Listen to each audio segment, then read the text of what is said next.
উনি যুদ্ধ করেছেন নিজের সাথে নিজে, বারবার লড়েছেন, লড়তে লড়তে তিনি আল্লাহর সন্ধান পেয়েছেন। বিশাল বিশাল মূর্তিগুলোর সামনে দাঁড়িয়ে চোখের পানি ছাড়ে পড়ে, যত মিটানা চাহে জীবন কা তৃষ্ণা, সুবহ শাম বল বন্দে কৃষ্ণ কৃষ্ণ কৃষ্ণ।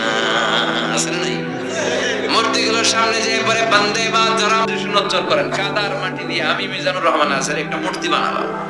মূর্তি বানিয়ে এটার আগুনে পুড়ে শক্ত বানালাম, এরপর আমি নিজ হাতে রং তুলে দিয়ে ডিজাইন করলাম, এরপরে এটার আমি বসালাম। বলেন তো আমি এটার স্রষ্টা না এটা আমার স্রষ্টা?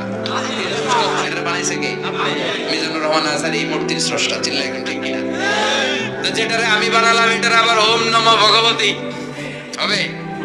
মাথায় ধরে না, ওনার মাথায় ধরে না। উনি চিন্তা গবেষণা অনুসন্ধানের মধ্য দিয়ে সত্যের সন্ধান পেয়েছেন। মহাসত্য এমনি পান। নিজের সাথে কথোপকথন কি করলেন এই কোরআন সাক্ষী। ফালাম্মা জান্না আলাইহিল লাইলু রাআ কাওকাবান ক্বালা হাযা রাব্বি ফালাম্মা আফালা ক্বালা ইন্নী লা উহিব্বুল আফিলিন। সুবহানাল্লাহ পড়েন। দেখেন নিজের সাথে নিজের বোঝাপড়া। রাত্রিবেলায় যখন ধ্রুব তারা দেখলেন,